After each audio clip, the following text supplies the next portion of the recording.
ॐ श्री परमात्मने नमः। अथ चतुर्थो अध्याय। श्री भगवानुवाच इमं विवस्वते योगं प्रोक्तवानहमव्ययं विवत्स्वान्मनवे प्राह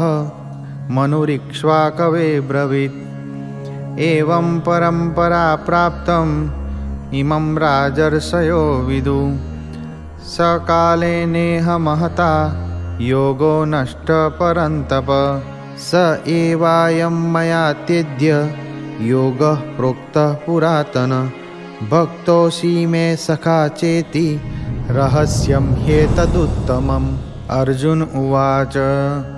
अपरं भवतो जन्म परं जन्म विवस्वतः कथमेतद्विजानीयां त्वमादौ प्रोक्तवानिति। श्रीभगवानुवाच बहूनि मे व्यतीतानि जन्मानि तव चार्जुन तान्यहं वेद सर्वाणि न त्वं वेत्थ परन्तप अजोऽपि सन्नव्ययात्मा भूतानाम् ईश्वरोऽपि सन् प्रकृतिं स्वामधिष्ठाय सम्भवाम्यात्ममायया यदा यदा हि धर्मस्य ग्लानिर्भवति भारत अभ्युत्थानम् अधर्मस्य तदात्मानं सृजाम्यहं परित्राणाय साधूनां विनाशाय च दुष्कृतां धर्मसंस्थापनार्थाय सम्भवामि युगे युगे जन्म कर्म च मे दिव्यमेवं यो वेत्ति तत्त्वतः त्यक्त्वा देहं पुनर्जन्म नैति मामेति सोऽर्जुन वीतरागभयक्रोधा मन्मया मामुपाश्रिता बहवो ज्ञानतपसा पूता मद्भावमागताः ये यथा मां प्रपद्यन्ते तांस्तथैव भजाम्यहं मम वर्त्मानुवर्तन्ते मनुष्याः पार्थ सर्वशः काङ्क्षन्तः कर्मणां सिद्धिं यजन्त इह देवता क्षिप्रं हि मानुषे लोके सिद्धिर्भवति कर्मजा चातुर्वर्ण्यं मया सृष्टं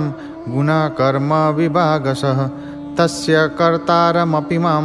विद्य कर्तारमव्ययम् न मां कर्माणि लिम्पन्ति न मे कर्मफले स्पृहा इति मां यो विजानाति कर्मभिर्न स बध्यते एवं ज्ञात्वा कृतं कर्म पूर्वैरपि मुमुक्षुभिः कुरु कर्मैव तस्मात् त्वं पूर्वै पूर्वतरं कृतं किं कर्मेति कवयोऽप्यत्र मोहिताः तत्ते कर्म प्रवक्ष्यामि यज्ञात्वा मोक्षसे शुभात् कर्मणोऽपि बोद्धव्यं च विकर्मणः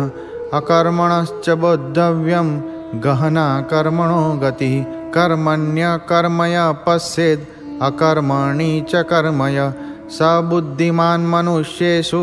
स युक्तकृत्स्नकर्मकृत् यस्य सर्वे समारम्भा कामसङ्कल्पवर्जिताः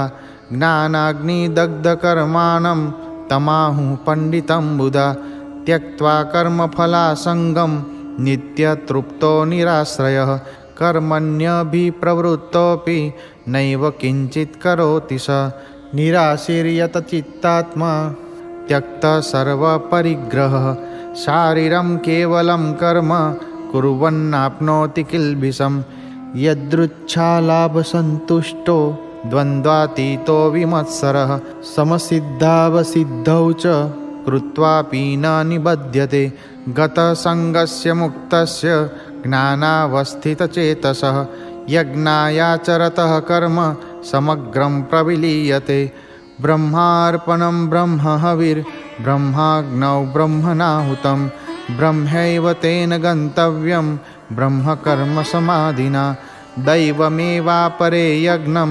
योगिनः पर्युपासते ब्रह्माग्नावापरे यज्ञं यज्ञेनैवोपजुह्वति श्रोत्रादीनिन्द्रियाण्यन्ये संयमाग्निषु जुह्वति शब्दादीन् विषयानन्य इन्द्रियाग्निषु जुह्वति सर्वानीन्द्रियकर्माणि प्राणकर्माणि चापरे आत्मसंयमयोगाग्नौ जुह्वति ज्ञानदीपिते द्रव्ययज्ञास्तपोयज्ञ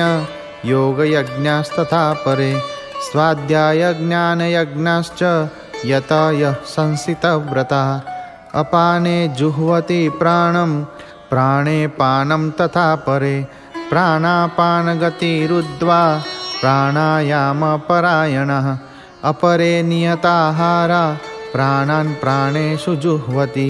सर्वेप्येते यज्ञविदो यज्ञक्षपितकल्मषा यज्ञशिष्टामृतभुजो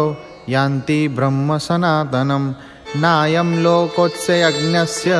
कुतोऽन्य कुरुसत्तम एवं बहुविधा यज्ञा वितता ब्रह्मणो मुखे कर्मजान् विद्धितान् सर्वा नेवं ज्ञात्वा विमोक्ष्यसे श्रेयान् द्रव्यमयाद्यज्ञात् ज्ञानयज्ञः परन्तप सर्वं कर्माखिलं पार्थ ज्ञाने परिसमाप्यते तद्विद्धि प्रणिपातेन परिप्रश्नेन सेवया उपदेक्ष्यन्ति ते ज्ञानं ज्ञानिनस्तत्त्वदर्शिनः यज्ज्ञात्वा न पुनर्मोहमेवं यास्यसि पाण्डव येन भूतान्यशेषेण द्रक्ष्यस्यात्मन्यथो मयि अपि चेदसि पापेभ्यः सर्वेभ्यः पापकृत्तमः सर्वं ज्ञानप्लवेनैव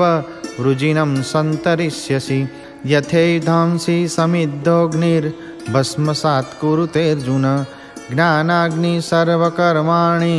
भस्मसात् कुरुते तथा न हि ज्ञानेन सदृशं पवित्रमिह विद्यते तत्स्वयं योगसंसिद्धः कालेनात्मनि विन्दति श्रद्धावान् लभते ज्ञानं तत्परः संयतेन्द्रिय ज्ञानं लब्ध्वा परां शान्तिमचिरेणाधिगच्छति अग्नश्चाश्रद्धदानश्च संशयात्मा विनश्यति नायं लोकोऽस्ति न परो